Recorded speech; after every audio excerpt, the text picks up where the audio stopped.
Your cloud sucks, with an asterisk. Now, before Rob throws me off the stage, I want to talk through this.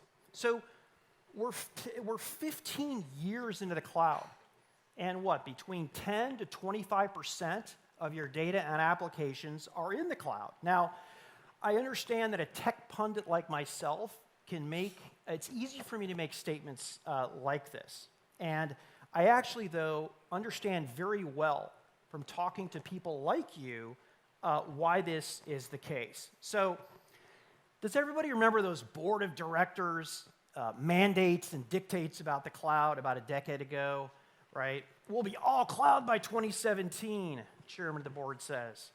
No more spending on on-prem infrastructure. Or, hey, we're going to say 50% by going to the cloud. A reality set in about 5 years ago, a more mature view and a more mature look at the cloud, right? So on the plus side about the cloud, OpEx versus CapEx, write that monthly check, swipe that credit card. Speed, especially for developers, right? Didn't have to wait months to get the hardware in. It didn't have to wait 6 months to get the networking taken care of. Agility, I know, marketing word, big time, but essentially the cloud gave us the ability to zig and zag. Something didn't go right, business wasn't working, kill that project, spin up something new within 30 days. Unlimited capacity. If you're a retailer who doubles or triples their business during the holidays, makes a lot of sense because you can essentially plan and buy not for the peaks, but just for what you need.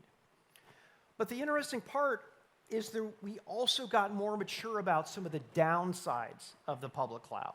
Cost creep. Developers with a credit card. Did anybody think it was going to end up any different? I mean, freaking developers with a credit card is like a freebie there.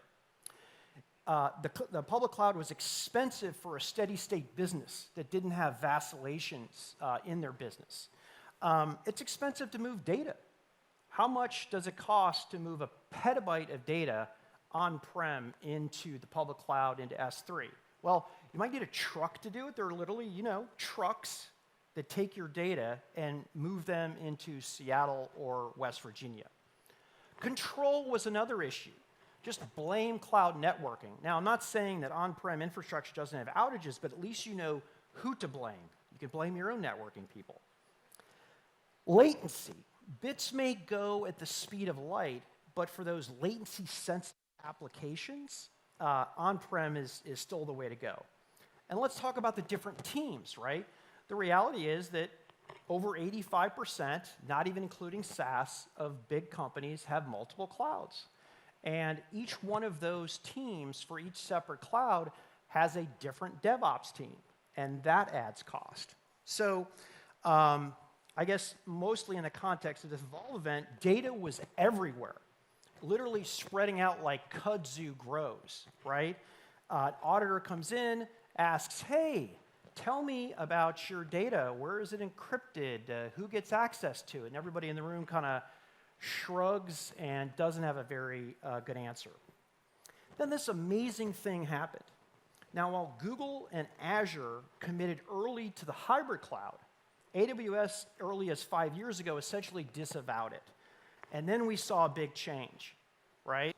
And then in 2022, probably a lot of you saw this, Andy Jassy, in one of his first CEO interviews with CNBC said, 95% of the world's IT spend is on-premise and not in the cloud. And, right then and there, when the last hybrid shoe dropped, AWS now offers over 20 hybrid offerings, 4 compute offerings, 2 container offerings, 4 storage offerings, 2 network offerings, 7 in management, and 2 just for VMware. So who else supports hybrid cloud now out there? GCP, they had the first one. Azure, Oracle, IBM, HPE, Dell Apex, Lenovo, VMware, Red Hat. The list is endless. And these aren't even the applications that support hybrid. These are just the core software and infrastructure companies that are doing it. If you walk away with nothing else from my short talk here, the world is very much going to be hybrid and multi-cloud. So listen, I don't want to debate multi-cloud right now. That's great. I have the mic and you don't. But even though certain companies are disavowing multi-cloud, just like people disavowed the hybrid cloud 5 to even 10 years ago.